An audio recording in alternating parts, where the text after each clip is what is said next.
जो विरहा आपके दिल के अंदर बैठेगी, पिता तुल्य नौजवान भाई माताएं बहनें भी कुछ बैठ के सुन रही है, जरा सुनिएगा।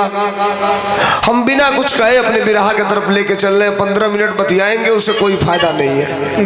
कहानी की तरफ लेकर के चल रहे हैं सीधे भूमिका से। टुन्नू मास्टर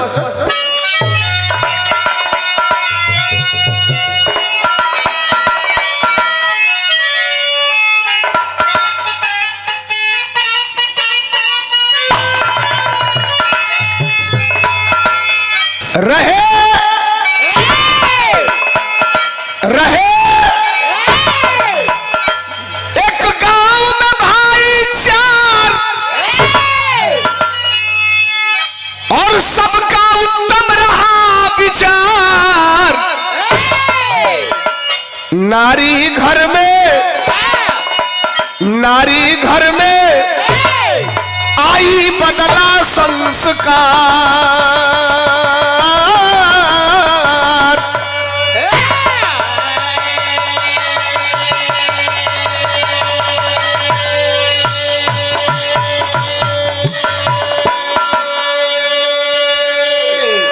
एक गांव में 4 भाई रहते थे।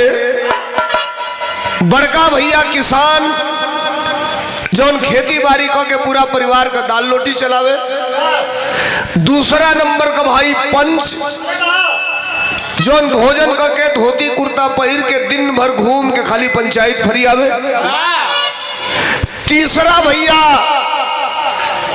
पहलवान जौन सवेरे 4 किलो दूध पी के दिन भर अखाड़ा बजा के कुश्ती लड़े। आज चौथा भैया हीरो टिनहिया हीरो भोजन करे मोटरसाइकिल उठावे और दिन भर घूम के चट्टी ये चौराहा पर खाली सिटियाबाजी करे। रोज ओरहन घरे आवे लेकिन घर में छोट रहे तो तीनों बड़का भैवा छोटका भैवा के कुछ बोला सना। अब समझिए, कमाओ एक के भाई अखा 4 भाई। पटीदार देख के जरे लगल सो कि कमात एके बा खात 4 बाला सो। हर सलिए 2-4 एकड़ 2-4 बीघा जमीन रजिस्ट्री करावत सो। पटीदारवा देख के जरे लगल सो, कहल सो कि कोनो जुगाड़ लगावो ना तो सारे जगह गंगा जी बढ़ियाली वही हर सलिए बढ़िया जाता सो। यही बढ़िया सो तो देखो तनी गाँव में सबसे 1 नंबर हो जाइए सही। ये जमाना में सबसे बरियार दुख जानते नहीं का बा। हम 500 रुपया मीटर का कुर्ता पहिरे तनी तब पटीदार ई ना सोची कि हम 1000 रुपया मीटर का सिया के पहिरी। वही सोची कि कब कुर्तवा भीज के अरगनी पर टंगी है आ कहीं हर और जाइए कि पकड़ के कुर्तवा फाड़ दे न रही या नहीं कुर्तवा पहिरी है। ये पटीदारी है। हमारे दुआरी पर 100 वाट का बल्ब जरता तब पटीदार ई ना सोची कि हम अपनी दुआरी पर 200 वाट का लगवा दी। वही सोची कि कब कहीं जाइए ढेला उठा के मरती बल्ब में फूट जाई न रही त न जरी। ये पटीदारी है साहब। पटीदार मिलके योजना बनौना सकी कोनो न कोनो जुगाड़ लगावल जाए, 4 भाई में अलगा बिलगा करावल जाए। खोजत खोजत गांव में एगो मेहरारू के खोजला सो। हर गांव में 2-4 गो ऐसा मेहरारू होली सो कि अगर 5 दिन तुम्हारे घरे नियम से आके बैठ जाओ तो 6वां दिन तुम्हारे घरे कत्ल मर्डर हो जाई, अलगा बिलगी हो जाई। हर गांव में 2-4 गो मेहरारू होली सो। तो एगो मेहरारू के खोजला सो, कहला सो तो के 20,000 रुपया दिहल जाई, कौनो न कौनो जुगाड़ लगा के वो 4 भाई में अलगा बिलगी कराओ। एक दिन के बाद वो मेहरारू आयल है घरे, कौनो भाई बाना सना सब अपने काम पर निकल गई वाला सब। किसनवा के मेहरारू से कहलस कि कहो सखी एगो बात कही तो कहलस कह। तो कहलस तोहरे मर्द अकेले कमाला आई तीनों बैठ के खाना सो, एकर का गारंटी बा कि जब तोहन लोग बूढ़ हो जाइबा लोग तो ई तीनों कमा के तोहन लोग के खियइहा सो। तो कहलस ए बहनी एमे हम कुछ ना कह सकेनी, हमार मर्द जोने का मन कर लूंगा करेला, हमार काम हो बनावला खियावल। लेकिन वो रोज आके बैठे लगल, रोज चूड़ी ऐठे लगल, रोज चूड़ी ऐठे लगल। ऐठत ऐठत इतना ऐठ दिहरस एक हफ्ता में कि जगह गाय गरम होके डेकरे लगेली से चिल्लाए लगेली सो।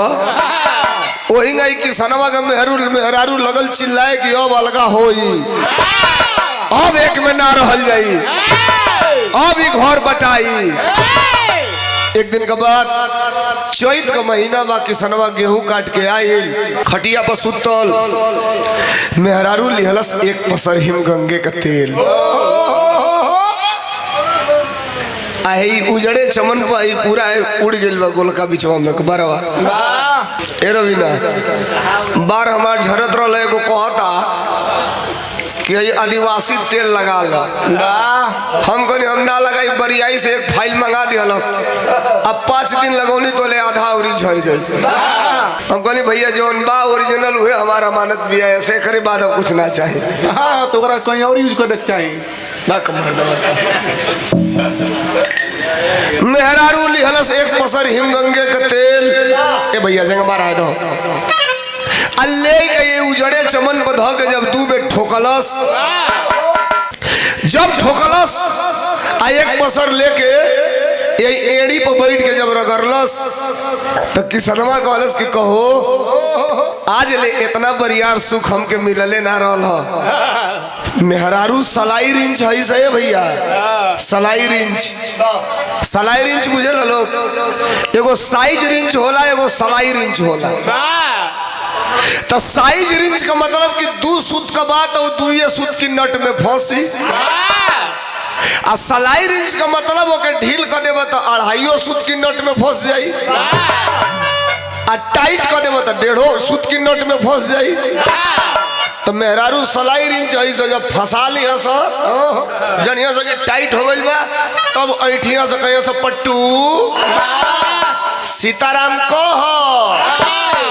हेने पट्टू जाके अपने बाबूजी के 4 लाठी मारो। अब 4 दिन मेहरारू चढ़ौलस तो ले गोजी ले ही जाई। बाबूजी खोखा तो ना कही भाई मरतबा इज्जत ले हिला मार तू द्वारी में बैठ के खोखा तला। इना समझिए पहुना के कहियो हमहू बूढ़ होखब, हमहू के खोखे के बाई जो मरद कहलस कि हम बड़ा प्रसन्न बानी तो ले चट्टे दे मेहरारू एगो बात कहलस। का कहलस? बिरहा में तरज बदल गेल। कौन तरज? हमार सर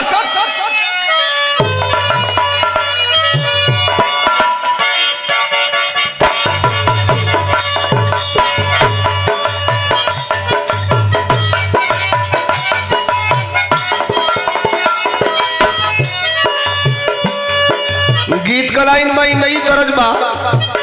बड़ी याद आवे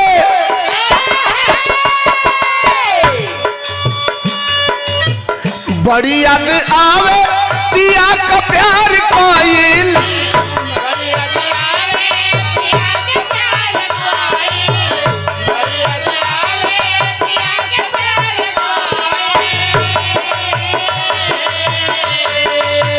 रतिया रतिया पहाड़ दिन भाई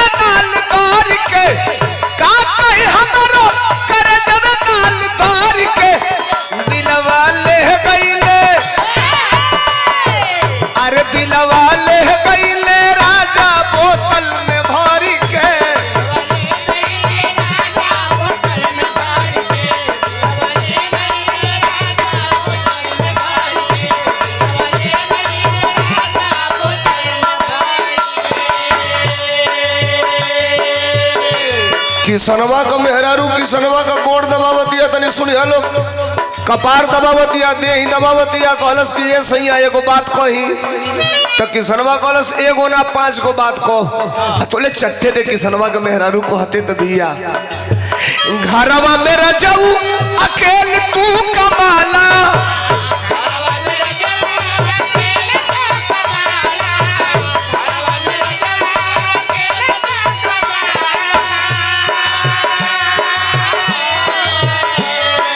अरे पूरा परिवार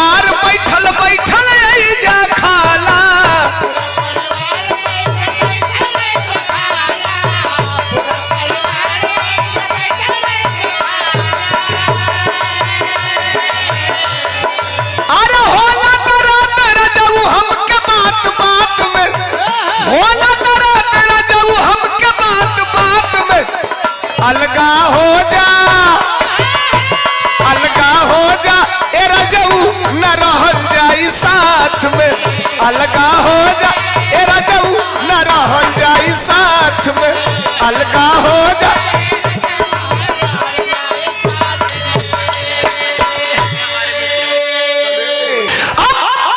मेहररुआ गलत के सुनो एगो काम, अकेले कमाला है तीनों बैठ के खाना सो, एगो पंच ह दिन भर घूम के पंचायत फरियावेला, भसुर देवर ह धोती कुर्ता ओकर फींच के नील लगा के धो देली तो पहन के सवेरे खाना खाई घूम के पंचायत फरियाई।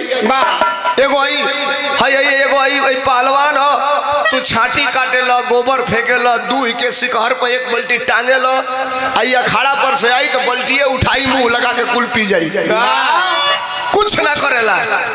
हई बा 20 रुपया रोज ले मोटरसाइकिल में पेट्रोल भराई या दिन भर सिटिया बाजी करी। ई बताओ सगरी जौन कमाला तो ले लोग पर लगा देला, हम बूढ़ होखब तू बूढ़ होखब तो हमनी का का दशा होई, कौन गारंटी बा कि लोग कमा के खियाई लोग। मर्दा कॉलेज की ते कहल का चाहता ले सही सही बताओ। कॉलेज की कहल ई चाहता नहीं कि आज के बाद एक घर में एगो चूल्ही ना बरी, 4 गो चूल्ही बरी, मतलब तो कॉलेज की मतलब आज के बाद बंटवारा होई अलग बिलग। किसनवा तनी से निहुरल खटियवा पसे और नीचवा टोलस एगो गोजी पोलस, आपके लाठी कहल जात हुई शायद, लाठी डंडा। गाजीपुर में बनारसवा में लठिया के गोजी कहल जाला। ऐसे उठौलस, अब अइले तेल मलत रहे बैठल, उठा के लाठी कहलस मारे तोरी माँ की ऐसन की तैसन, भाई में अलगा कराइबू बंटवारा होई। बाहर कितनो बब्बर शेर होखबा, कितनो बड़हन चीता होखबा, घर की दरवाजा से भीतर घुसते आदमी चौक ले लेला।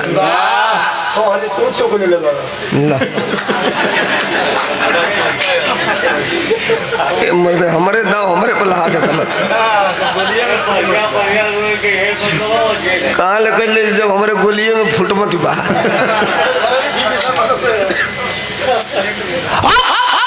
लाठी उठौला सी मारे पके कहता लड़का होके के, अब मेहरारू को बरगा के उठल, जोन मेहरारू को लुग्गा माथे से कबो ना गिरे ओकर ये आधा बेला लौकता कर सुना मार अब आओ मार हमके मुआ दो, हमके काट दो, लेकिन सवेर हो जो अलगा ना भइला ते बड़ेरी में लुग्गा का फांसी लगा के में मुआ बतो के भजवाई जेल। ला अब ना बनल तब बनल, बैठल है मरद मनावता नइखे मानत, मेहररू इतना भर दियलस, सवेर होत अभी दोनों तैयार हो गए के घर में अलगा होई। अब जरा समझिए 5 बजे सवेरे जवन भाई उठ के गोबर काच के खांची में लेके कपारे पे धो के ले जाके खेते में फेंक के आवे, गाय भैंस के नादे लगा के सानी पानी करे, दूह के 7 बजे चाय बनवा के 2-4 लोग के दुआरे पर पियावे, वो भाई वहीं ले सुतल बा। जवन मेहरारू 5 बजे चूल्ही में आगी धरा के 7 बजे ले भोजन बना दे, वो मेहरारू सुतल बिया। तीनों भाई उठलो सकला सरे भैया, भौजी घर में चूल्ही में आगी बर रही नहीं खे, भैया वहीं ले सुतल हो, कहीं तबीयत तो ना खराब हो गई, आगे तीनों चदरा खिंचल सो, जगाओ तो सब भाई हो, ए भाई भाई हो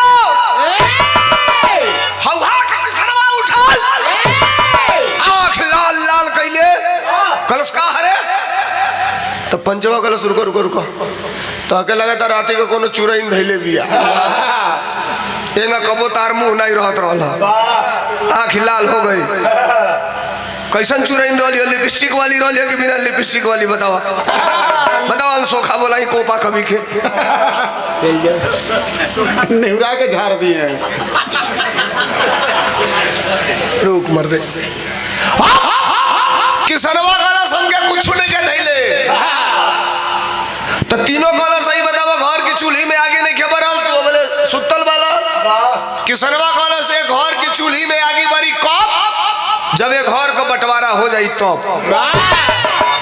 अरे बाप धइला से कपार साझे निमने खैली हजा संगमे बैठल रही हजा संगमे सुतली हजा सवेर होत होत का गड़बड़ी हो गई कि कहत न कि अलगा होई लगलस हाथ गोड़ जोड़े कि कोनो गलती भइलो के कोनो कमी भइलो के क्षमा कर दो कलस देख एक बेर कह देनी कि अलगा जौले ना हो तोले कुछ ना होई तो बात वापस ना ले बा तीनों किनारे गइला से आपस में बतिया लिया सा पंचवा पूछलस कि अरे तोहनी के तूने ना कुछ कहला सा तो ऊ कहला सा हमनी से तो रात भर में कोनो बातें नहीं खे भई अब आपस में योजना बना रहे हैं तरज बदल बिरहा को कौन तरज हम सर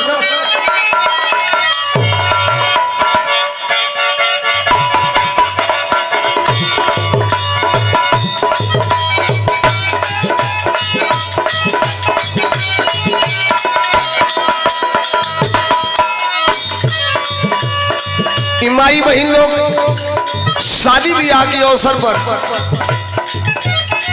तिल कहरुन के देख देख गरियावत रही लो तौले जो अगुआ में लौक जाला एक लाइन ऊपर लहा दे लोग कटहर के तीनी गो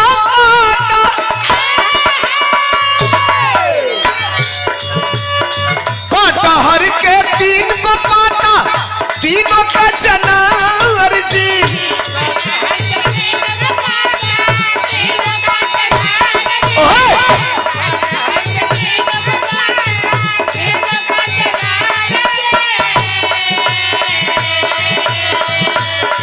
कटहर के तीन गो पाता तीनों का चनार जी अगुआ का तीन बहनिया अगुआ का तीन बहनिया तीनों का तीनों फिरार जी अगुआ का तीन बहनिया तीनों का तीनों फिरार जी अगुआ का तीन बहन हम कहिए तीनों के तीनों फिरार जी तो नहीं क्या बोलता ना सर तीन बहनिया तीनों के तीनों छिनार रे तरज के छोड़ा तीनों भाई आपस में बतियावत हमन कि आखिरकारी गड़बड़ी कहाँ से हो गई तने सुनिया भैया का बतियावत हमन तीनों भैया कैला अपन मनवा में विचार जी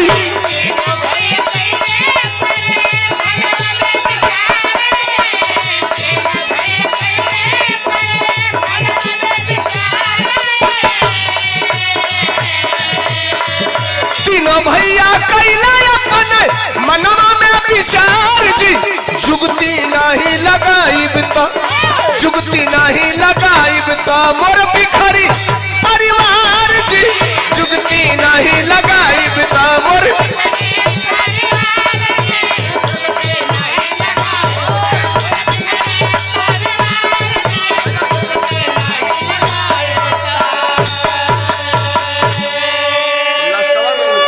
तीनों भाई आपस में बतियोले के बाद फिर अइलो सर किसनवा वही खटिया पर बैठल बा high school intermediate bachelor of art bachelor of science MTech BTech सीटेक कुल किए हुए लोग यहाँ पर बैठे हैं दर्शन शास्त्र पढ़े होंगे साइकोलॉजी पढ़े होंगे ग्रामर पढ़े होंगे प्राचीन इतिहास पढ़े होंगे सबका विश्लेषण इस बिरहा में मैं कर दूंगा ये केवल बिरहा ये नहीं है कि खाली काने में अंगूरी डाल के गाते हैं नहीं जा सुनिए बिरहा को आते हैं तीनों भाई अब पंचवा में कजवन रहे कलश से भैया ना मनवा अलगा होखबो कलश की कह देनी अलगा होई तो होई तो कहलस कि चला अब हमनों को कहत नहीं जा कि तू अलगा होखा आ तू ही बाटो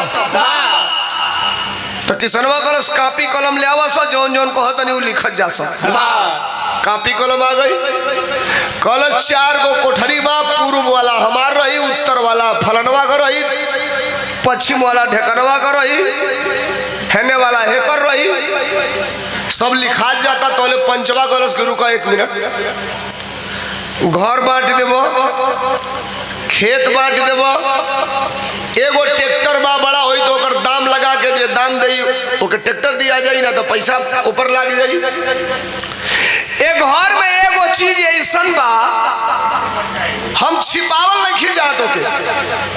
एगो चीज ऐसन बा कि वो चीज के तू बांटिए ना पैबो। तो किसनवा गलत दिमाग खराब बा। जौने चीज होके होके लेके आओ होके हम बांटब का हो कि ना बटा पाई। कॉलेज की ना बटा पाई तो कॉलेज जौन चीज कहबे हम बांटब। कॉलेज के सुनो भैया, बाबूजी के मुँहले 6 महीना हो गई। अब बाबूजी का 13 ही जब बीतल तो तू तो खेती बाड़ी में झुरा गईल। बाबूजी एगो काठे का बक्सा धैले रहल, वही में अपन धोती कुर्ता रख, ओकर चाबी रहे ना तो कमवा के बाद हम तलवा तूर देने। अब बक्सवा खोलनी तो 5-7 सेट कपड़ा मिलल धोती कुर्ता और नीचवा उनके 13,000 रुपया मिलल 100-100 का नोट। तो किसनवा का तो देखा सारे चोर का सारे वही चोरा के धैले रहल है। कहल देखा हम चोर नहीं कि ईमानदारी से तो बतावो तले। तो किसनवा कलश के ले आओ के बांट दी। कलश गड़बड़ी तो यही है कि उसको आप बांट नहीं पाएंगे। कलश 13,000 4 जगह बांटे के हम बांट ना दे। कलश सुना 3,000 4 जगह बटबट हो जाई 12,000 बच जाई 1,000। 1,000 के 4 जगह बांटे खातिर 2 गो 100 टकिया के फुट करा के 4 गो 50 टकिया करावे के पड़ी। तब 250-250 4 जगह बटाई। हम चाहते कि बाबूजी का रुपया फुट करावे के ना पड़े, बिना फुट करैले 4 जगह बटा जा। किसनवा गलत है सारा देखो बिगड़ेला तो आदमी कुछ मुँह से बोल देला, बिगड़ जाला। तू चाहता लगे एक में रही तो ना रहो।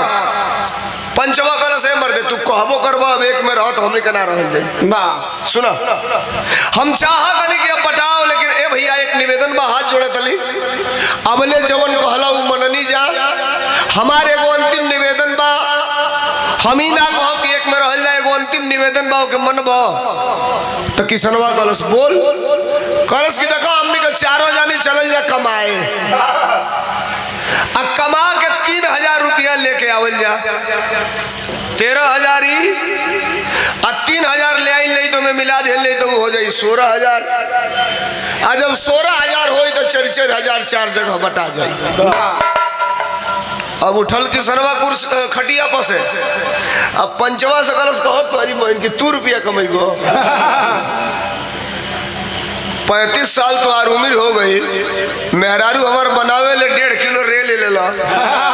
धोती कुर्ता पहन के साइकिल उठा के दिन भर पंचायत फरियावे ले, कबू 5 पैसा देले वाले कमा के आज ले।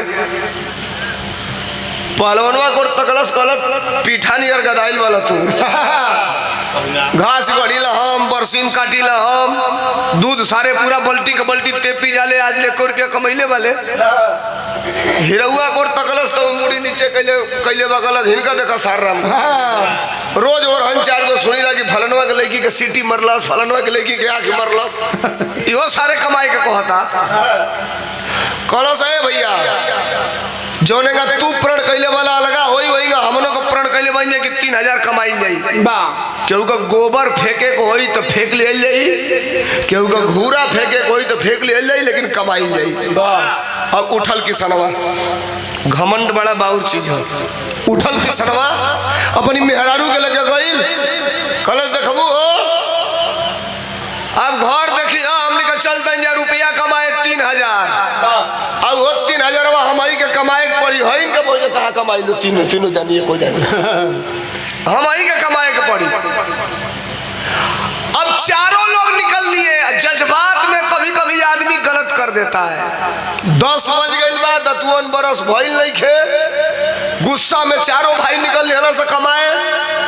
मई का महीना 48 डिग्री टेम्परेचर, 12-1 बजल तो जितने तेज प्यास लागल उतने तेज भूख लागल। अब कुछ है नहीं के खाए के, जितने तेज भूख लागल उतने तेज प्यास लागल। अब चलत चलत चलत जात रसो केहू केहू से बोलते नहीं कि सबे टसन में बा। तबले भैया एगो किसान पानी चलावत रहे, नारी में पानी चलत रहे। अब न डिलीवरी पाइप से चलता, पहले वो नारी में पानी चले, अब पनिया चलत चलत मटिया बैठ जाओ तो पनिया एकदम साफ रहे। आप लोग देखले होगा। तो नारी से पानी चलत रहे एगो खेते में, लेकिन बिचवा में नरिया फूट गई रहे, तब पनिया बह के दूसरे के खेते में जात रहे। आई किसनवा देख लेलस तो किसनवा के बर्दाश्त ना भइल, बस धोती खुटियौलस, नारी में लात डलस, अब मटिया काट के ओकर मेड़वा बांध दियलस। आ इतने में जौन पनिया चलावत रहे ऊ आ गई, तो देखलस तो कहलस कि ए भैया बड़ा बढ़िया काम कैला हो, हमार पानी बचा दिया 2-4 घंटा का। कहाँ घर हो, कहाँ जाता लो? तो ई कहलस कि भैया हमनी का फलाना जगह घर है, 4 भाई बाणी जा, चारों जनी कमाए जाता नहीं जा। तो किसनवा कहलस कि हमार लगे तो कुछ बा नहीं कि तो लोग के दे हई 1 किलो सतुआ बा, अपने खातिर लाई लनी, अब हम घरे खा ले, एक ले लो, कहीं भूख लगी तो सान के खा लिया लो। अब हई देखो किसनवा गमछी फैलौलस, सतुआ लिहलस, अब बांध के पीठी पर लटका लिहलस। इहो नहीं के कहत भूखिया यहू के लागल बा, ई नहीं के कहत कोई गमछिए में सान लिहल जा, चारों जनी खा लिहल जा, ना ना ना ना, पीठी पर लटकावलस, कहलस चलो सा। ये तीनों कहतों से मर्द भाई कोई देख के खा लिया सतुआ सान के तो भूखिया कम से कम मिट जाई। आगे आगे चला था, इठत कहता देखला सा बुद्धि कौने का कमाई जला, 1 मिनट में 1 किलो सतुआ कमा ले, तू तार बन जो 1 रुपया कमाई लो दिन भर बीत जाइए कुछ वनी ना कमाई बोलो। अब भूखन भैया पेट कुल का दाब दाब चलत चलत आगे बढ़ला सा, बिरहा अपने रौ में बढ़ गई। बिरहा का अंतिम तरज कौन तरज हमारा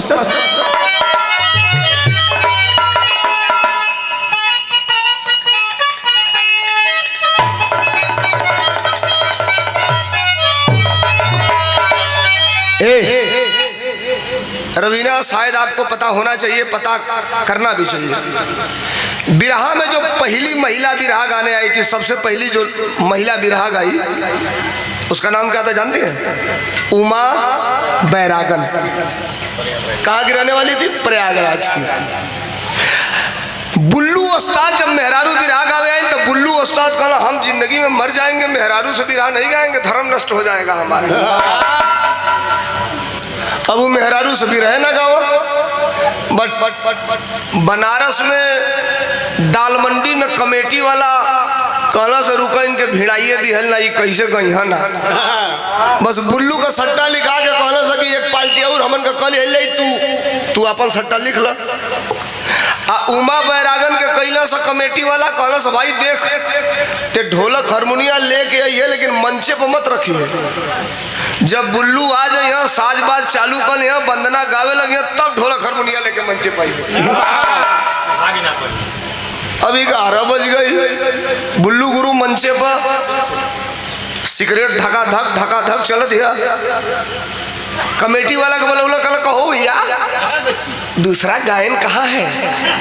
तो कमेटी वाला कहे भैया टेंगरा मोड़ में बड़ा जाम लगा है, उन्हें फंस गया है, अब आप अपना चालू करिए, क्या करेंगे, पब्लिक जमा है, वो अभी आता होगा। जो बुल्लू गुरु खड़ा होकर गौला कि नयन भरी के नयन भरी के नयन भरी भरी के हो चला देखी आई बंदना तोले मेहरारू लुग्गा पहिरले, साड़ी ढोलक हारमोनिया ले ले, 5 गो आदमी आके मंचे पे बैठ जाती है।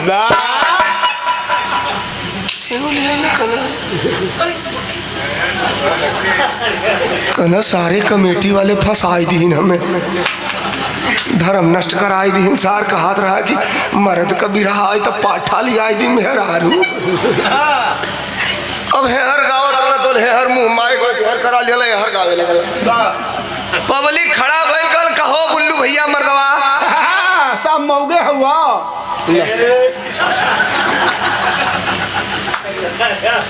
पब्लिक कही कहो बुल्लू भैया, अरे मर्दवा जैसे रामदेव के चापे ला वैसे चापा मेहरारू के चाप दा।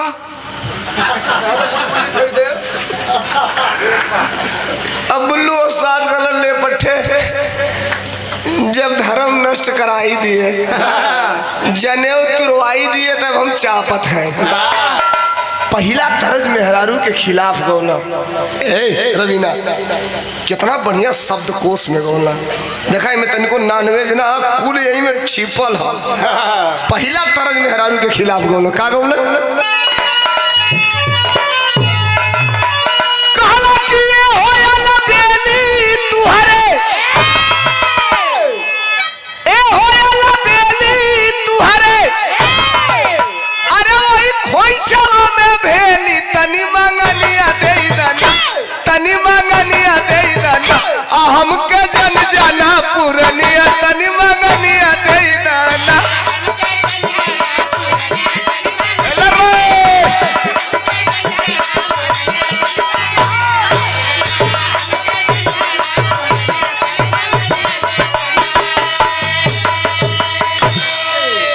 चारों भाई आगे बढ़ना रुपया कमाए। भैया भैया जो रुपया कमाए आगे बढ़ना तोले बिरहा में कभी जी भाव लिखल बिरहा दिमाग पर रहे दिमाग से उतर जाई बिरहा तो कहानी खराब हो जाई। चारों भाई आगे बढ़ना रुपया कमाए कैसे मास्टर चलना चारों भाई तब कमाया क्या रुपया तब समैया बढ़लना तब समैया बढ़लना अगवा हो रहल लड़ैया तब समैया बढ़लना वाह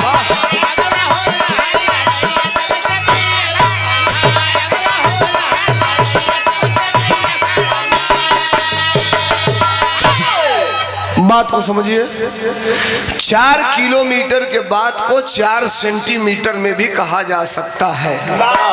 चारों भाई आगे चलना चला चला चला चला चला तिजहरिया हो गई 3-4 बज गई तो ले देखला सा कि एक जगह 10,000 का भीड़ लगल है लोग गोला आकार में चारों ओर से भीड़ल है घिरल है तो चारों गइला से कहला से भैया कैसन भीड़ है तो एक आदमी कहल कि दंगल होता कुश्ती एगो पहलवान बा सारे 17 पहलवान के अकेले पटक दिले बा और ओकरे बाद चैलेंज कर दिले बा कि जे हमके पटकी कमेटी जवन इनाम देऊ देवे करी जे हमके पटकी होके 20,000 हम इनाम दे। जब ये तनी बतियाई चारों भैवा सुनला सा तो ले किसान पंचवा भैवा जवन रहे वो अपने पहलवानवा भैवा को तकलस कलस पट्ठे तोरो जिंदगी अजुए ले बा। जब इतनी बतियाई पहलवानवा सुनलस तो ले बढ़ल लपक के अखाड़ा पर बटखरी भर के जवान हेती चुकी 21वां कहता है पगना है ने आवा सुना सुना सुना 17 को के पटकले बा सारे मार दिए झापड़ पोंख देवे अब तो चल ये आगे बढ़ रुपया कमाए चलता ही जाए दंगल में कहां आ गई कलस रुका तू बैठा गई जाके दोन पहलवानवा अखाड़ा पे मेडरात रहे उसे कलस हाथ मिलाओ अब पब्लिक देखे तो कहे लइका है ते भाग मरते बड़ा निर्दयी बा सारी पटकता तब ऐसा धोबी पाट मारे था कि कई जानी का रीढ़ का हड्डी टूट गई है ते जो बच्चा तोर जिंदगी खराब हो जाई। डांट के आवाज दिया कहा खबरदार किसी के शरीर से किसी के ताकत का अंदाजा नहीं लगाया जा सकता है। ठीक भाई 17 को पटकले बना 18वां हम को पटकती है मैं क्या दिक्कत है लेकिन हम लड़ा। अब कुश्ती लिखा गई आधा घंटा बाद कुश्ती हुई अब अंजाम का निकल रुका इहो आई ना आई के अपन कपड़ा वपड़ा निकाल के अखाड़ा पर रियाज उवाज बनाई के बाहर तैयार भइल पब्लिक एकदम ठसाठस भर लियो 90% लोग कहता कि इहो पटकाई 2-4% लोग हवा में ना बतिया देला वो लो ही जाला इहो पटकाई अखाड़े पर चढ़ल रेफरी विसिल बजाया और दोनों पहलवान हाथ मिलाए। बिरहा कैसे टेक्निकल हो गया ये हमसे सुनिए।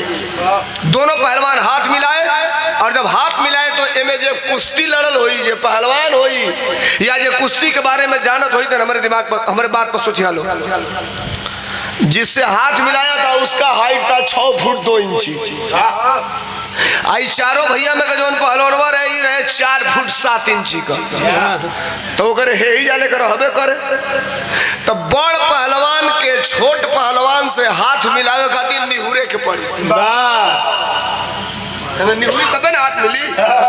अब हेंग नहीं ना हाथ मिली हेंग तो मिलबे ना करी ओकर हाथ तो हेंग निहुरल हाथ मिलल मट्टी लगा के जब हाथ छड़ौलस तो नहीं सोचलस कि लपक के पकड़ी तो नहीं है से भाग के आके हनी अगर चलरिए में घुस अब छोटी चुकी बा ई ताकत का इशारा के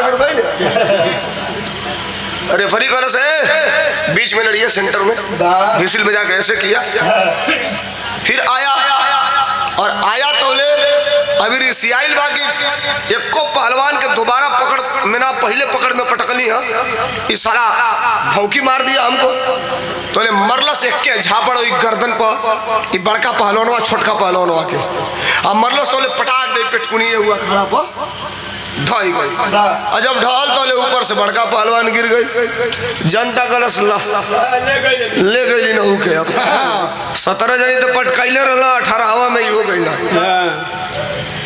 एक चीज आप लोग जान लीजिए, अगर मैं गलत कहूंगा यूट्यूब पे मेरा नंबर है, कभी भी आपको लगे कि ये धर्मेंद्र सोलंकी गलत कहा है फोन करके सवाल कर लीजिएगा। कलाकार पहलवान होगा अगर नीचे होगा तो या तो अपने हाथ को सीने के अंदर करके ऐसे रखा होगा नीचे पटकाई लो तो, और नहीं तो हाथ को ऐसे टाइट किया होगा, लूज नहीं करेगा, पैर भी टाइट किया रहेगा, और जब तक टाइट रहेगा तब तक दुनिया का कोई पहलवान उसे पटक नहीं सकता है। ये कुश्ती की एक टैक्टिस है, ये बड़ भले ही बना चाहत ना कि हाथ पेशी पेशाते नहीं खे, चाहत ना बाई मोड़ी मोड़ाते नहीं खे, बल भर मेहनत कर लेला 2 मिनट सोचलस कि तनी अब सुस्ताई, बल भर मेहनत कर लेलस भैया, बल भर मेहनत कर लेलस, तनी सा जब ढील भई ना तो ले 19 वाला पहलवानवा अखड़वा पैसे अपने दोनों आई गदोरिया टेका के और साकर नियर इनके ले 6 इंच उठ गई। एक चीज और आपको बता दूं, ये कोई भी रहिया नहीं बताएगा, आप पढ़े लिखे होंगे आपको जानकारी होगी। एक तरफ 50 किलो का 50 किलो वाला बटखरा रख दिया जाए, किलो 50 किलो वाला, और वहीं एक तरफ 50 किलो का खाद का बोरा रख दिया जाए, आपसे कहा जाए कि एक हाथ से दोनों उठाइए, तो 50 किलो का बटखरा आप एक हाथ से उठा लेंगे, लेकिन 50 किलो की खाद की बोरी आपसे एक हाथ से नहीं उठेगी। ये कोई भी रहिया बताएगा का? इतने लोग बैठे हैं क्यों नहीं उठा पाएगा? अंतर क्या है उसमें आप बताएंगे हमको? यहाँ पढ़े लिखे लोग हैं, कुछ बताएगा? घनत्व का अंतर है, घनत्व का अंतर है, वो ठोस है ये बड़ा है। जेकर रोज रियाज बा 100 गो डम्मुल भजले का उभाज ले, जेकर रोज रियाज बा 300 सपाट मरले का बिहारी टार्जन वाला मार ले। अब वीरेंद्र के कह दे कि 5 गो सपाट मारे तो ले 6ठवां मारत इनके इंट्रो क्यों नाल खिया पड़ जाई, भक्त नहीं उड़ जाई है, अरे पेटो खो जाई हो। जो ही वो उठाया पहलवान था, लड़ा मजा था, बात को समझिए, ये समझ गया अरे तो कलाकार है साला, ये गड़बड़ होगा। तब तक उठा और उठ करके सोचा कि दोबारा हाथ मिला करके इस बार इसको चढ़ाऊंगा धाक पे या धोबी पे। रेफरी व्हिसिल बजाया और फिर दोनों पहलवान अपने में हाथापाई कर रहे हैं। तब तक जो ये निहुरा उसका पैर पकड़ने के लिए, तब तक छोटे पहलवान का गर्दन इस बड़े पहलवान के इसमें घुस गया, और जो घुसा तो बाएं हाथ से ये गट्टा पकड़ा। मेरी बात समझिएगा, दाहिना हाथ नहीं कह रहा हूं, ऐसे मुड़ी पेश के बाएं हाथ से एक गट्टा पकड़ा, और ये दाहिना पैर उसके दाहिने पैर में फंसा। जो कुश्ती लड़ा होगा वो जान गया होगा कि इस पे कौन दाव लगेगा, जो इसमें थोड़ा सा भी लड़ा होगा तो जान गया होगा इस पे कौन दाव लड़ेगा। 2 बेर रहेगा हम चौलस आ हम चौले के बाद चढ़ौल ढाक पर, बहुत तो उठाना बोलस, लेकिन ले देले अपनो आ वहू के ले देले है करवट्टे उलट गेलो ये खड़े भड़ाक दे गिरल, आधा पीठ बड़का पहलवान का लागल है। जनता कह दिया कि हेतनियो लाग गइल के पहुंचे तो इनके माने के पड़ी कि पटका गइल वाला 17 जनी के पटकले रहला, छोट लइका पटकले बा, बाजल ताली गड़गड़ गड़गड़ गड़गड़ गड़गड़, कुश्ती हो गई, कुश्ती हो गई, कुश्ती हो गई। रेफरी भी व्हिसिल बजा दिया। अब तो 20,000 एकर इनाम आ कमेटी ओकरे पे इनाम दिले रहे 51,000, तो हो गई 71,000। 51 अभी से 71 न भइले। कौन स्कूल में ते पढ़ले अरे आड़ी बाड़ी में पढ़ले भाई, आड़ी बाड़ी में पढ़ले भाई, कहता 41,000 बोल देखो 71,000। अब पहलवान जब कुश्ती पटक देला तो देख लो कि सबे गमछा लेके घूमेला जनता में, केहू 10 रुपया 20 रुपया 100 रुपया 50 रुपया देला, तो 10-20 हजार वो में मिल गई। एक नगदे हो मिल गई रकम 1 लाख। किसनवा 1 किलो सतुआ टंगले भाई काने पे कहता अरे साला हाय देखो हम 1 किलो सतुआ ले ले रही दिन है सारे आधे घंटा में 1 लाख कमा लिया सही। अब पंचवा आइल कहला से भैया सुना हमने के घरे अबे ना चले जो ले चारों जानी ना कमा ले तो ले घरे ना चले 3000 के छोड़ा आगे बढ़ो। अभी का बोले अब तो सुपर हिट हो गई पहलवान ये तो हो गई ना सुपर फलाप। आगे बढ़ना सा जा जा जा जा जा जा जा जा जा जा कुछ दूर चलना सा अंजाम का निकल अंतरा में मास्टर। अरे कुश्ती पटकी के जीतले बहुत इनाम हो आगे बढ़ले स्वयंवर का चलत रहल काम हो।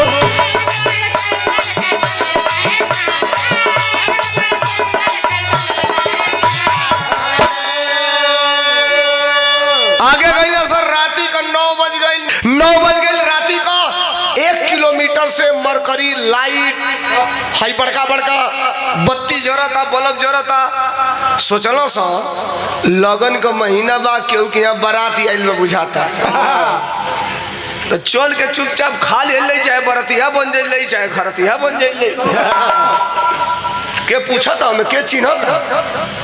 अब गईला सवैया तो पहले के लोग बड़ा ऋषियाई सबे मत पहले के रोज बड़ा भेव मनावे लोग सबकी के यहाँ हर जात बिरादर के यहाँ सबे खाओ नहीं पुरनिया पहले खा सुनाई सबकी के यहाँ गलती नहीं कहता तो चारों भाई कहले से तो बड़का पूछा था किसनवा ए भैया ये कोने बिरादर का बारात आइल भैया तो एक आदमी कहता ये बारात ना है भैया तब का कलस का तो कहता ये बाराता है कलस एक मर्द बारात सुनले रहनी सारे बाराता का होला यार।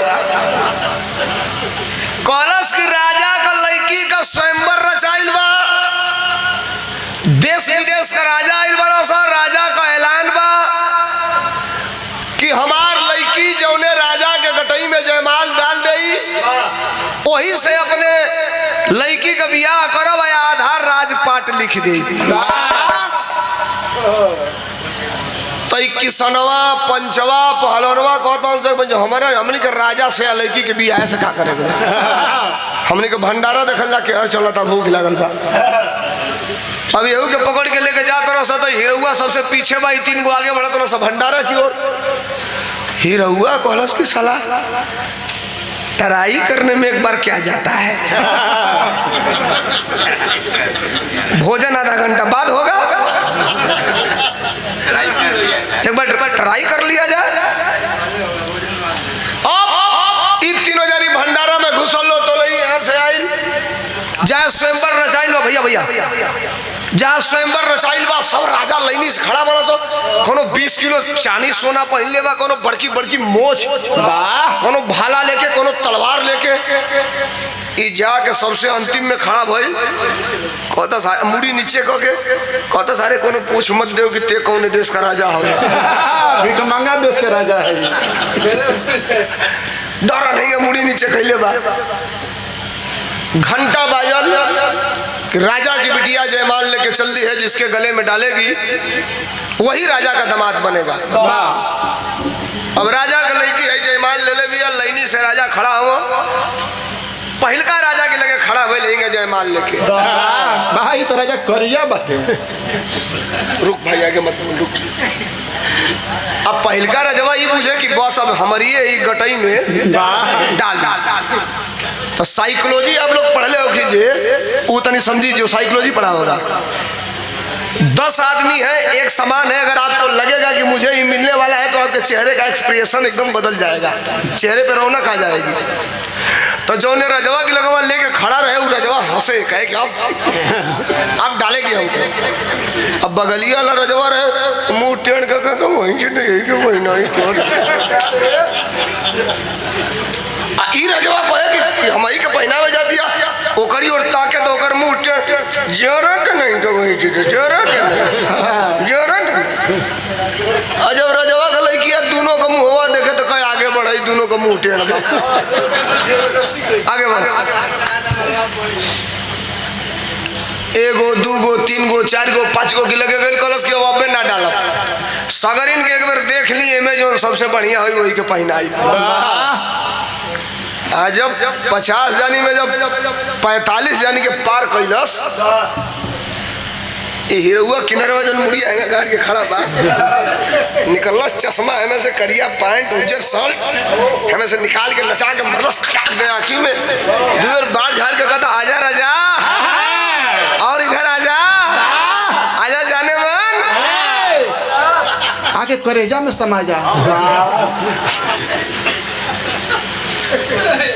अभी रनिया देखलस खरस यही सब अपने घमंडी राजा है सब, कोई करोड़पति है कोई अरबपति है, अपने रुतबा में रहेगा एकदम स्मार्ट लड़का, दूध घी खा के एकदम तैयार, बॉडी एकदम लगे कि माछी पिछला जाए यहीं पर से, इतना सुंदर चमचम चमचम चमका चेहरा, छोट छोट बार, हमें हल्का हल्का रेख आवत या मूछी पर,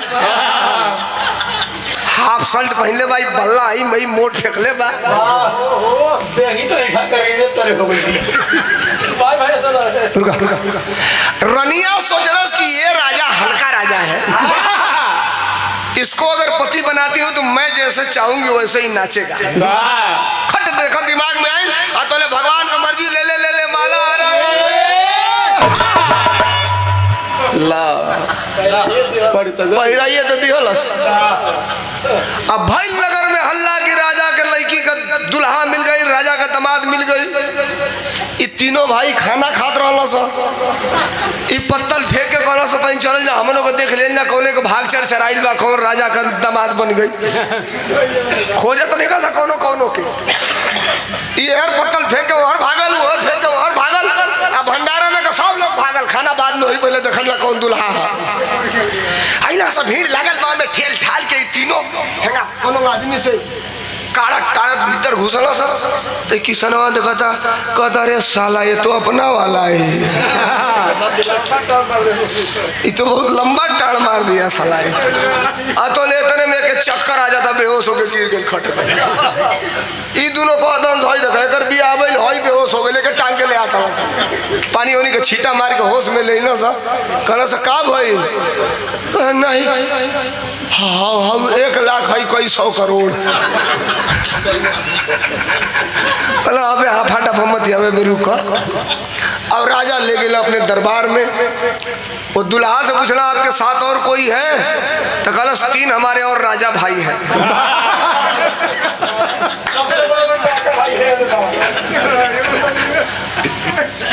तो राजा का जानता नहीं कि तीरों सारे बजर भिख मंगा वाला सर, तो बुलाइए अपने तीनों राजा भाई को। अब तीनों भाई गए लो, राजा ई कपड़ा उतार के राजसी वस्त्र पहिरा है, गले में मोतियों की माला डाली गई, धीरे से बैठ चलो भैया, गले में मोतियों की माला डाली गई, चारों जानी का पांव पखारल गई, 56 प्रकार का व्यंजन का भोजन करावल गई। राजा कहला भैया हाथी घोड़ा आधा राजपाट, पहले तो लड़की हम विदाई करब 10-20 ट्रक और सरफी सोना चांदी देता नहीं, पंचवा कलश रुका पहले हमने के बड़ा इमरजेंसी एगो काम पर निकलल बनी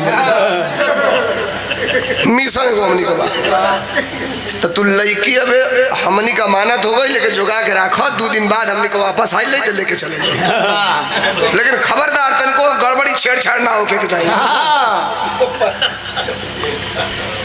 राजा कहा तो भाई हम लोग ले जाएंगे, अभी कुछ निजी काम से है। दुल्हन के वजह रख के कमा ले लेवा, किसान 1 किलो सतुआ, पहलवान 1 लाख, अट्टिनहिया हीरो राजा का बेटी आधा राजपाट हीरा मोती सोना चांदी, बचल बा पंचवा। रात भर रुकला से आगे फिर चल जाला से कमाए, जात जात गईलो से जात जात जात जात जात जात देखो बरगद का पेड़ बा, 5000 का भीड़ बा, जाके पूछला से भैया ई कैसन भीड़ हो, तो भीड़िया कैसन रहे टुन्नू मास्टर, आला लागल भी रहा में कैसे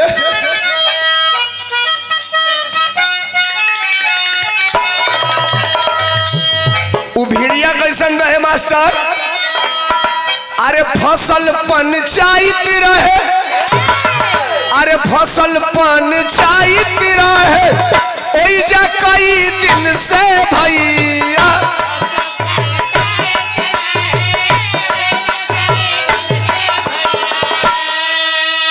अरे हारी गई बाड़े बाड़े पंचुई जाया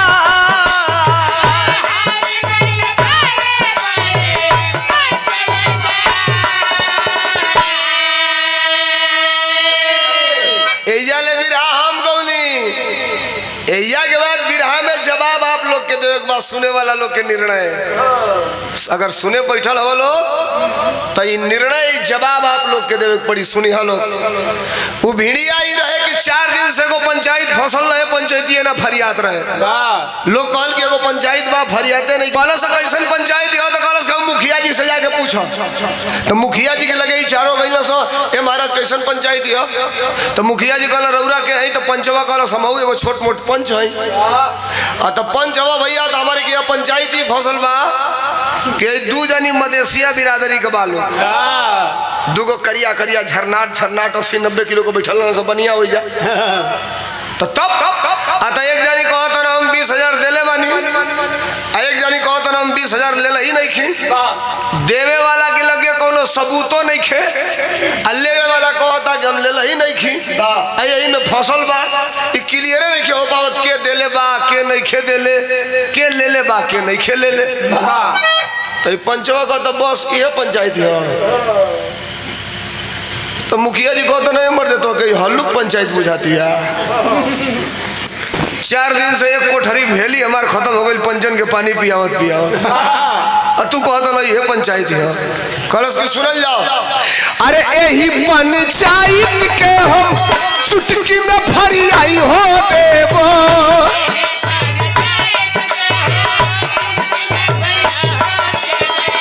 कलश की सब लोग उठ के अपने घरे चली जा भाई।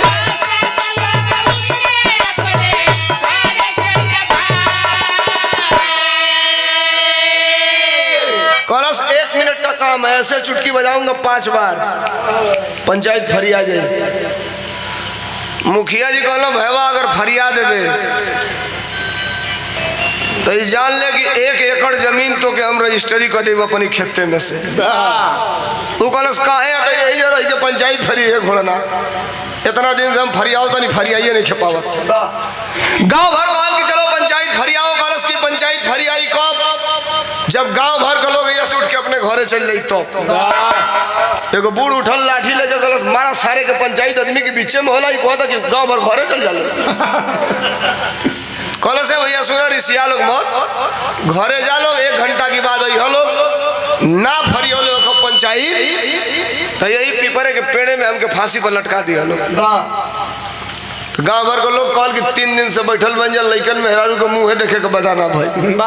तो चलो 1 घंटा घूम के चलिए आवल जा। गांव भर के लोग घरे चल गई। मुखिया जी अकेले फंस गई ना। कहले भैया पंचायतिया कौन है फरियाई। कलश छोटा सा कुछ सामग्री मंगा रहा हूँ उसको मंगा दीजिए, मैं पंचायत फरिया रहा हूँ। कहला बोला अब देखो अब ले जब रात सुनल सुनल अब ध्यान दिया लोग कि पंचायत कौन है फरियाती है। सुनिए लोग तई पंचवा कलश की सबसे पहले ये दोनों जानी बनिया भाई लोग के उठा के अलगे अलगे 2 गो कोठरी में बंद कइया। तो एक दोनों जानी के उठा के मुखिया जी 2 गो कोठरी में बंद कर दिया। कहला अब तो कहला 2 गो काठे का बक्सा मंगावा 40-45 किलो का वजनदार आ 2 गो लइका जवन कुछ सुनले पर के कागज से लिख दो 12-13 साल का पढ़ल लिखल। तो 2 गो काठे का बक्सा आइल 2 गो लइका बोलौला। मुखिया जी कहला अब तो कहलस कि 2 गो कापी या 2 गो पेन वो आ गई। मुखिया जी कहला रे मर्दे ही कौन पंचायत है रे। तो काठे का बक्सा मंगा लिया ले, लइका मंगा लिया ले, कापी पेन मंगा लिया ले। कहलस कि घबरा मत।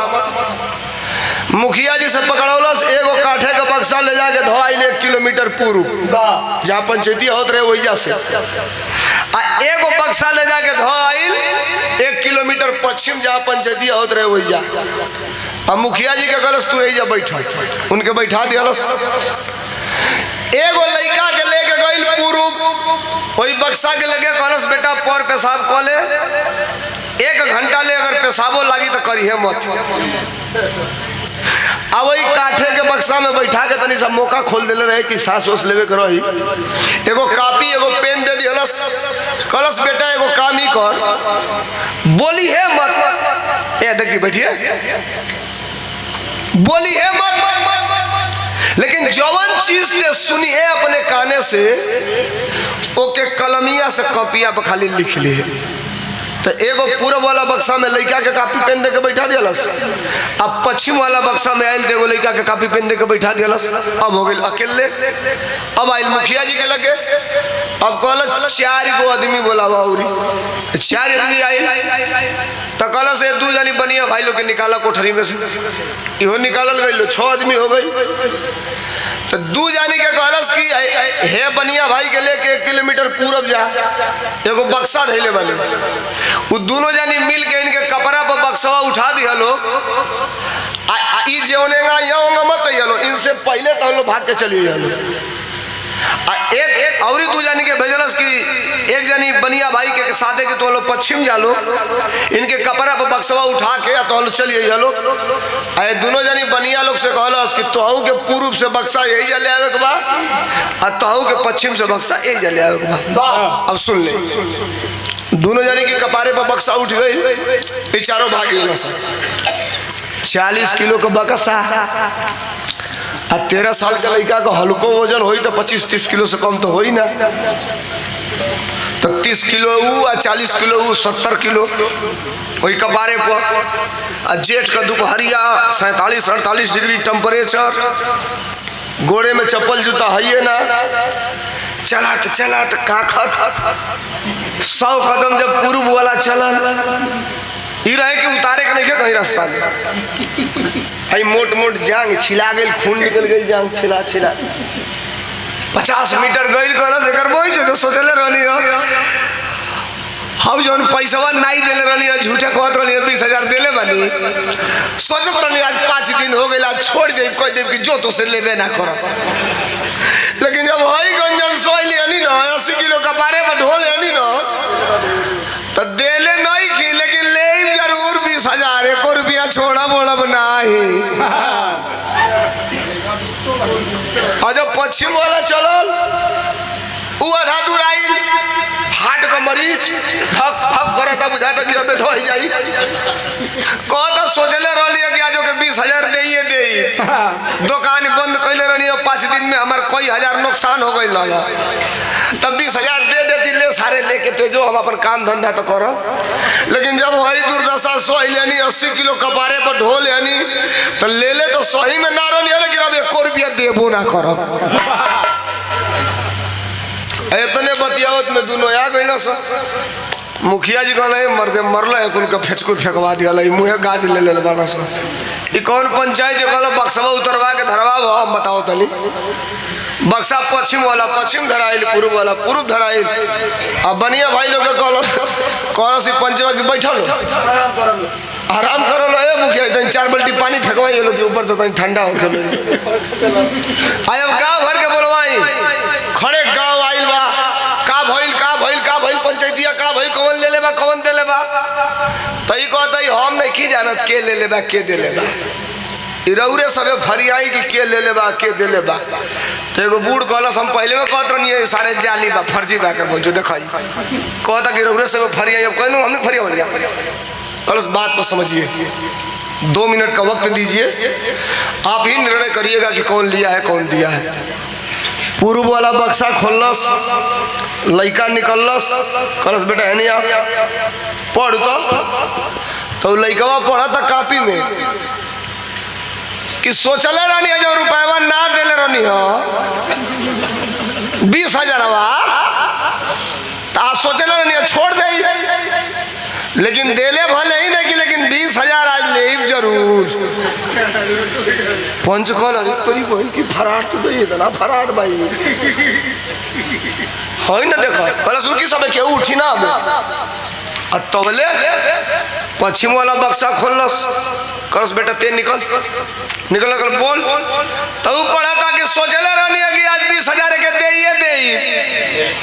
जो ले ना रोनी, लेकिन जब वही गंजन सोहली 80 किलो कपारे पर ढोल तो ले तो रहबे ना कनी, लेकिन देबो ना करबे 1 रुपया। अब कल सर सबे बताई कि के ले लेबा या के दे लेबा, दूध का दूध पानी का पानी।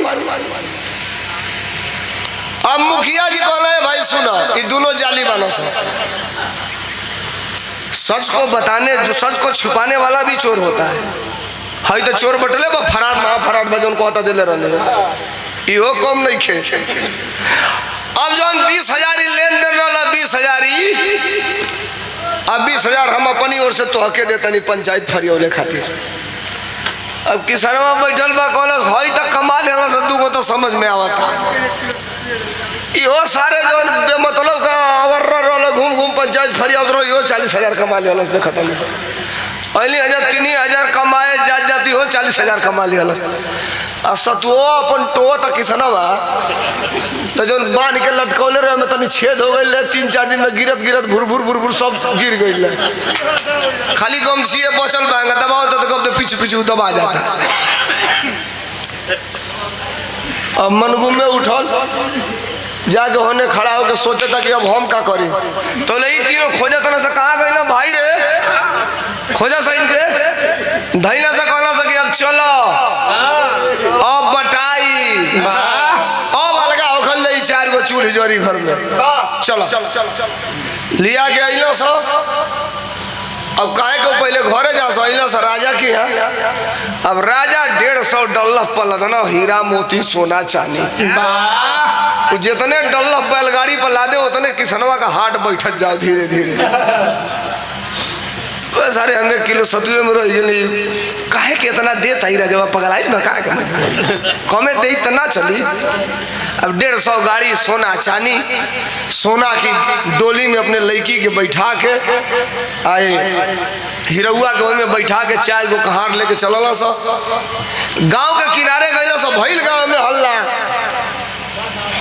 कि राजा का लड़की के बियाह भइल बा फलनवा से। गौवा वाला कोनो के विश्वास नहीं कि कहत ना सही सारे भंगी रहला सरतिया के निया से गइला सो उनिया से अरबपति होके कहां से चली गइला सो एक उनका कौन लाटरी लाग गई। अब पूरा गांव खड़ा बा बैंड बाजा आजा गाजा बाजता मेहरारून को एगो पियर का चाचा बना उनको रंग ना बुझाला आ एगो मेहरारून का रंग ना बुझाला बा को कलर मेहरारू छोड़िया सो नारी की बात कर रहा हूँ नारी। अब जब दुआरे पे अइलो सा दुल्हन लेके तौले ई जोन अलगा होके कहले रहे किसनवा के मौगी अब चट de का कर दिया लुगा उगा पहन के थरिया में अछत फूल उल दही वही धो के दूब यूब धो के आके आरती आरती करे खातिर ये लोग का तनी रुकी सबे हम पहले दुल्हनिया के भीतर कौन नहीं तब मैं चल तनी आगे बार के 2-4 गो रोटी बना दी आप लोगों के खाए के। पंचवा गलस रुको खबरदार रुको पहले ये घर के चूल्ही में आगे बोरी जरूर लेकिन अबे ना बोरी विराग खड़ी में बहुत बड़ी बात कहा का कहलस तीनों भाई एक और होके अब भौजैया से कहलस का कहलस मास्टर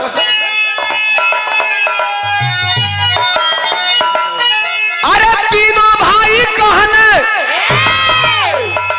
ओई जा बात समझाई के कहला सब भोजन बनई हा भाभी अरे भोजन बनई हा भाभी अरे बखारा लगाई के भोजन बनई हा भाभी।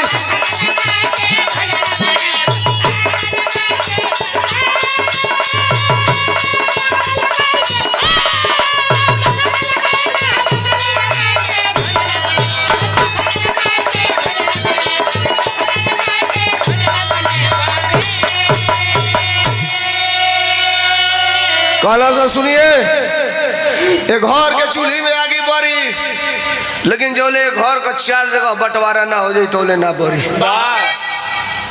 किसनवा के गल से कहाँ बना रहे बुलाओ से उनके सब रुपया दे तनी जा जोन पहिल का रहा बाबूजी वाला अब बांटा वही में बांट के ओकरे बाद है तो हमने का कमाई है सब किसनवा जाके हैंडपम्प का डंडा पकड़ के पड़ाक पड़ाक मुड़ी वही पर पटकाता से जाकर कल से बुजरी मेहरारू के चक्कर में पड़ के हम लक्ष्मण भरत शत्रुघ्न नियर भाई से बैर मोल ले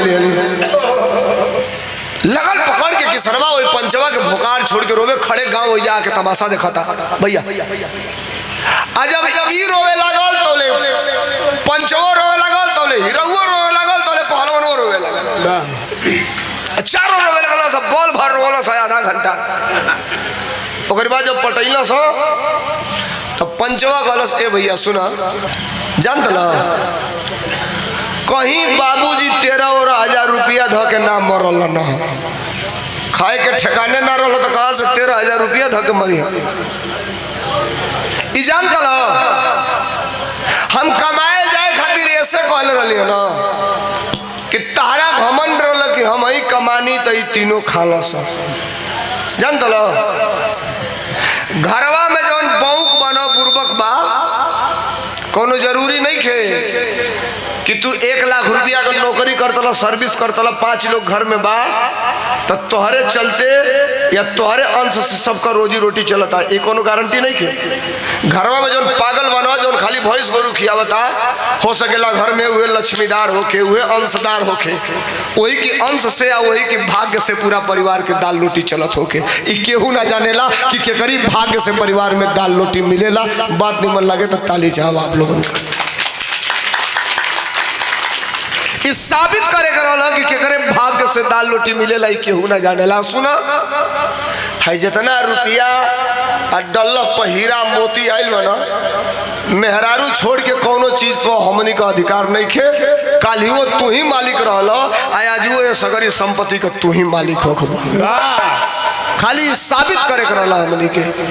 अच्छा तो के जेंग मन करियोगा करी हो बड़ भाई हो आज ले कहिए वाला आज की बात जो ले जेल ले तो ले हमने खातिर तू ही भगवान वाला इस साबित करे रहला कि के करे अंश से परिवार में दाल रोटी चलेला ई केहू ना जानेला। फिर चारों भाई गले मिलन एक होके परिवार में रहे लगलन। बिरहा हमार खत्म भइल। कहले का मतलब कि 4 भाई बानी 2 भाई बानी 1 भाई बानी 5 भाई बानी है जो अंगुरी खुल गई बा तो एगो टेढ़ हो जाई मुट्ठी बना जाई तो एक टेढ़ करत का एक हिलावत का कई नरी सूत लागी। बिरहा का अंतिम लाइन हो कैसे मास्टर ये कह के मैं अपना बंद करूंगा। जेकर जेकर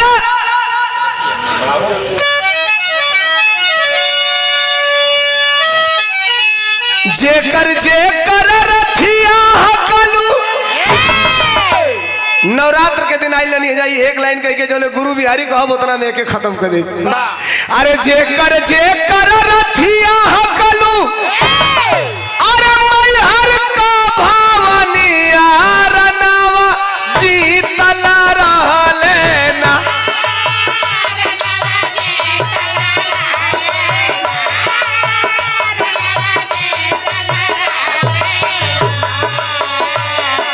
मास्टर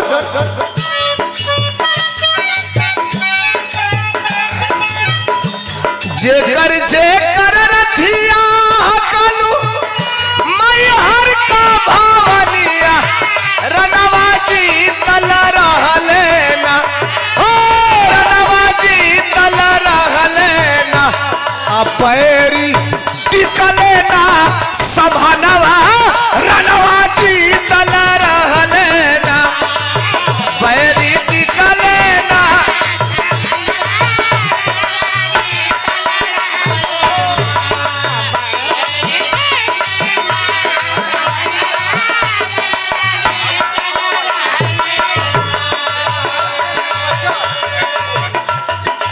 और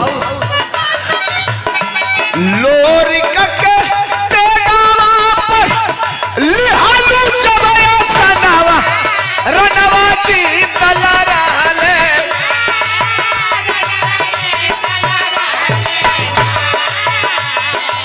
अरे लोरिक के तेगावा पर लिहालू चबया सनावा रनवा जीतल रहले ना जीतल जंग के माए दनवा रनवा जीतल रहले ना हो जीतल जंग माए